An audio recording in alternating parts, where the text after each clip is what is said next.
Hello there, and welcome to our Shield of the Sun video. In this video, which is a continuation where we discuss more about the Antichrist kingdom in the future, I would like for you to join me in Daniel chapter 8, from where we had left off, and we're going to start there in verse 15. And it came to pass when I, even I, Daniel, had seen the vision, and sought for the meaning, then behold, there stood before me as the appearance of a man. And I heard a man's voice between the banks of Eli, which called and said, Gabriel, make this man to understand the vision. So what we have is an archangel has now come to Daniel because what Daniel had seen had greatly traumatized his mind. So he saw events in the future that were just extraordinary, just quite stunning. And it was far more than what he was able to really handle because of the things he was seeing and the power that he was seeing and the activities and events that he saw in the future, where he saw a world that had collided with the interdimensional spheres. So what he seen really did trouble him. It bothered him. And he saw events that were so far into the future, they were so centuries away from him, that it just really did disturb him to think how the world would be taken over by the fallen angels, how the world would be in the grip of them, and that humanity would lose their governments, lose their cultures, lose their societies and traditions, and thus be put into this grip of trial and tribulation, this entire world that becomes different from the world that he was seeing. And thus it really did trouble him. And when you're troubled, what will tend to happen is that you'll make mistakes. Like if you become traumatized or depressed and really just bogged down with the things you're seeing or the information given, then when you have to go and explain that information, then the information may come out incorrectly, not to the message for which it is to be interpreted. And thus, interpretation would be very tough for Daniel. And now Gabriel is sent to help Daniel to understand the meanings and explain them and bring healing to his mind. So he came near where I stood, and when he came, I was afraid and fell upon my face. But he said unto me, Understand, O Son of Man, for at the time of the end shall be the vision. So he is representing God at that time as Daniel has the Holy Spirit to speak this message. You notice the fear with the angel that, supernatural beings do bring people fear. It's to say that you naturally become afraid of supernatural encounters. But in this supernatural encounter, the angel is comforting him, telling him, you don't have to be afraid. That he's here to bring him a message from God. Now, as he was speaking with me, I was in a deep sleep on my face toward the ground, but he touched me and set me upright. So notice what's happening there, that he's in a deep sleep and that he's been touched and he gets up. But notice what he is seeing, what he's looking at, the type of experiences he's having. So he is asleep, but yet he can see, he can get up, he can move around, and he is seeing a supernatural being. So you have to understand at this point is now Daniel is in between two worlds. His physical self is still there, but now his soul and spirit and the aura of his being, his very soul and creation, is now utilizing those other eyes, for which are eyes that we receive in heaven, your soul's eyes. Some call it a soul's eye and things like that, which is true. And thus, this is the reality of it that we're learning more about. And he said, Behold, I will make thee know what shall be in the last end of the indignation, for the time appointed, the end shall be. So Gabriel is telling him, these visions you're having are not about current empires that you know. They're not about the empires for which will then be inherited after. These are about empires, excuse me, in the far, far future. is actually what it's referencing. So he's literally telling him about empires to come, empires that will be messing with people in the future. Excuse me for that. So, the last end of the indignation for the time appointed, the end shall be. He is saying that in the very, very far future, in the future when all of these things have taken place, in the very centuries ahead, is what I'm talking about. So, now that you know that I'm talking about these Antichrist, futuristic, what you want to call governments in the future, he starts to give them details about what happens in that very far future to establish the fact that we are talking about the future, Daniel. We're not talking about your present. We're not talking about your era. We're talking about an era that's centuries and centuries ahead. So now that you know that, now that you know this is very, very far in the future, even far in the future from our time point, the ram which thou sawest having two horns are the kings of Media and Persia. So to understand it, this is like united governments over in the Middle East. So this is a different face from the face that we see today. So when we see in the Middle East today, we see various nations, governments, and various regimes and governments. But here, what we're seeing is a consolidation of those governments. You know, we got the kings of Media and Persia. And the rough goat is the king of Grekria, and the great horn that is between his eyes is the first king. So also in Europe, you know, we see various nations. You know, you got France, you got United Kingdom, Ireland, Spain, etc., Germany, Russia. We see that. But in the future, we hear about Grekria. We hear about this king with various nations under him, and these horns that are representatives of the Antichrist, where they're taking over territories, they're taking over regions, and peoples that once had this history and that history, or this government or that government, has all been changed and rearranged, and it's been broken apart, and events have culminated for them to now lose what they once were, and their eras have come and gone. And as their eras have come and gone, new eras have replaced them. And thus we are seeing nations in the very, very far future, due to catalysms, due to even other events, could have been wars, but primarily the prophecies of God have changed the scope of the earth. So now that the earth has been changed, you got these new nations, these new regimes that have risen up. So there are events that happen with them in the future. Now that being broken, whereas four stood up for it, four kingdoms shall stand up out of the nation, but not in his power. And in the latter time of their kingdom, when the transgressions are come to the full, a king of fierce continuance and understanding dark sentences shall stand up. So notice it says about the four kingdoms shall stand up out of the nation, but not in his power. So it's to say not every human group, culture, or regime is going to go and follow the Antichrist in the future.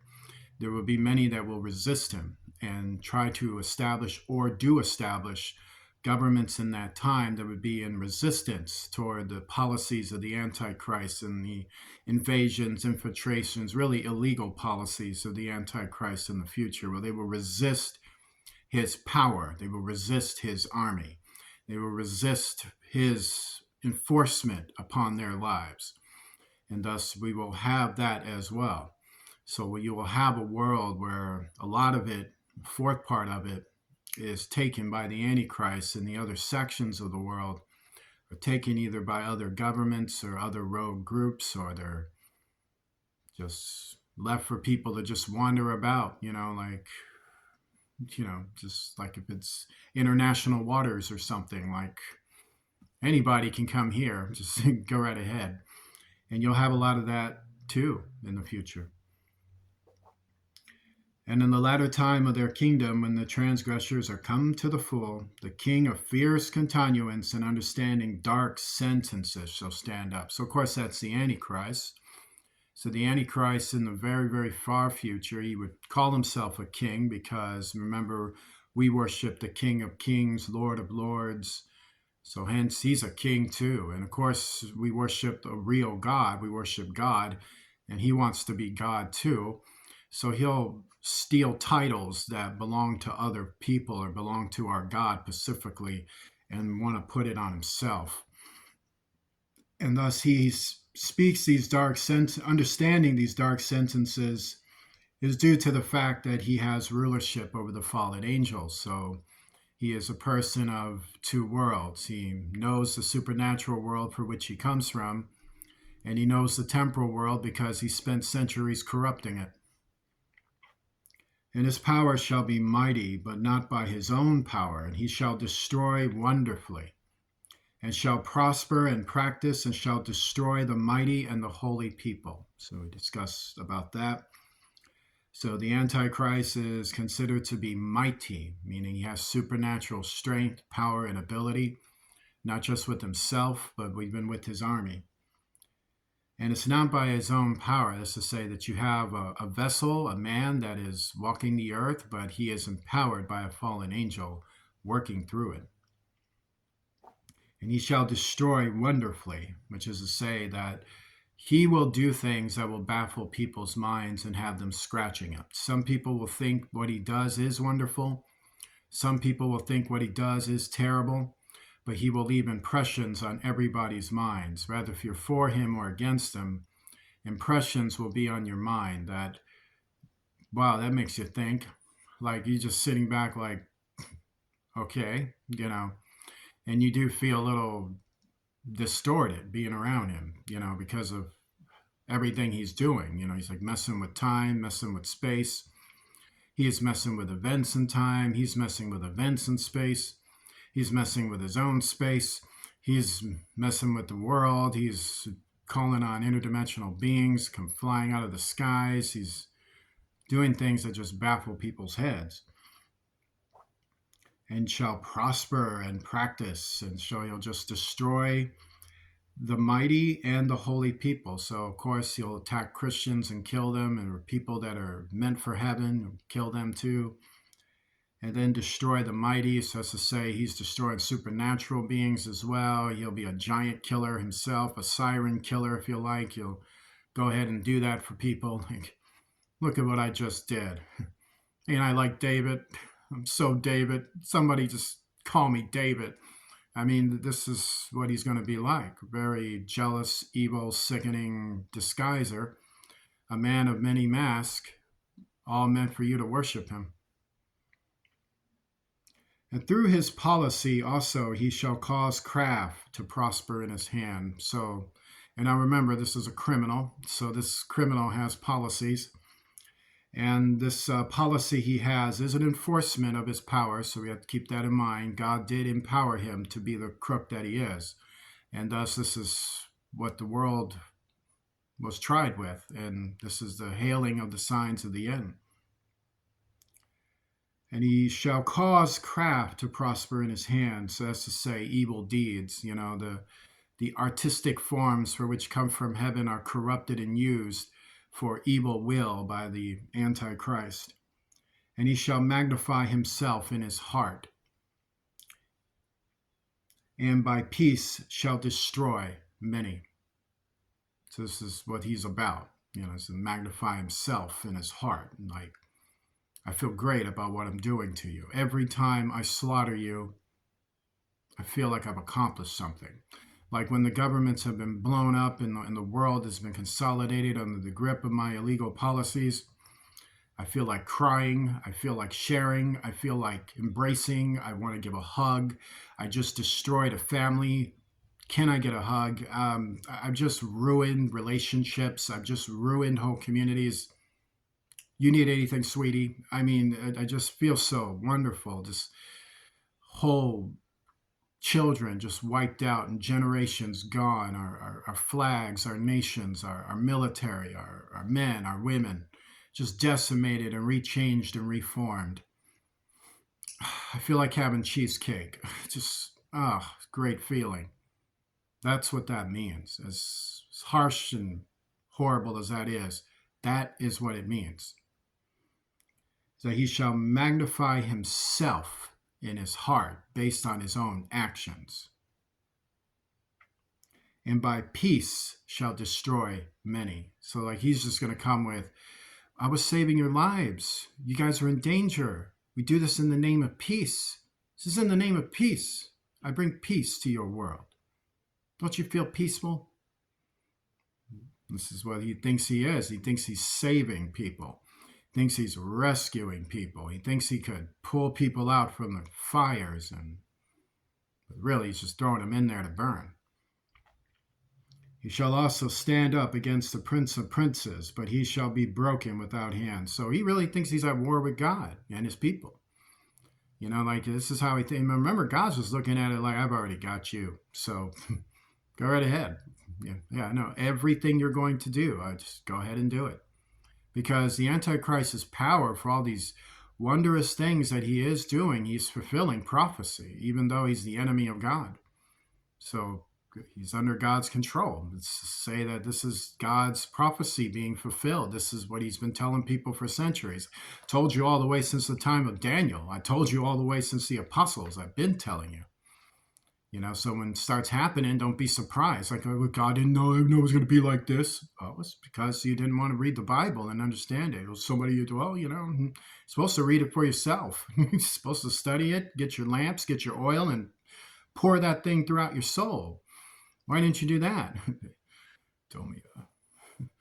Told me different. Yeah, you're listening to man and traditions. You're not listening to the Bible and what it actually says. You know, it's like you don't want to do that. Like, traditions, I understand, man. You don't want to be you don't want to be a jerk about it. But this is your relationship between you and God. Man can't come between this. Tradition, culture can't come between that. You got to handle that. You and God in the gathering, they got to do the same thing. Why didn't you do that? He told me I was a bigot. He told you he was a bigot.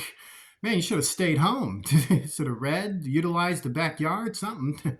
You know, he said go in your closet, close the door, and pray. You know, this is recommendation. Well, you know, so yeah, I mean, this is what they deal with. But he shall be broken without hands. So he's coming in between people's relationship with God. That's what he lives to do. That he has that spirit out there now, and then in the future he's even worse with it. Sort of like, what's that you're thinking? You got thoughts going on. Yeah, they're mine. Well, I can see them anyway. You love God, huh? Yeah. Well, I'm here. No, you're not. I'm not. You're not. Give me that gun. This is what he is. And the vision of the evening and the morning which was told is true. Wherefore shut up thou the vision. Shut up thou up the vision, for it shall be for many days. And I, Daniel, fainted and was sick certain days. Afterward I rose up and did the king's business, and I was astonished at the vision, but none understood it.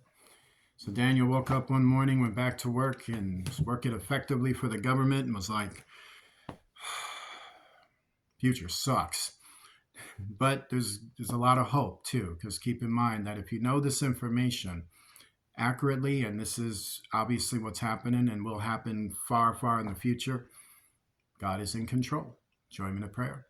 Lord Jesus Christ, I pray, Lord, to deliver us from the spirit of the Antichrist and all evils and all persecutions, and to cast down every evil against us, and help us to be delivered from all sort of villainy, wickedness, and sin. I pray this prayer, Lord, that we truly become the men and women that you called us to be. In Jesus Christ's name, amen. If you'd like to donate, please do so using Cash App to $ Shield of the Sun, spelled in small case letters, closed together.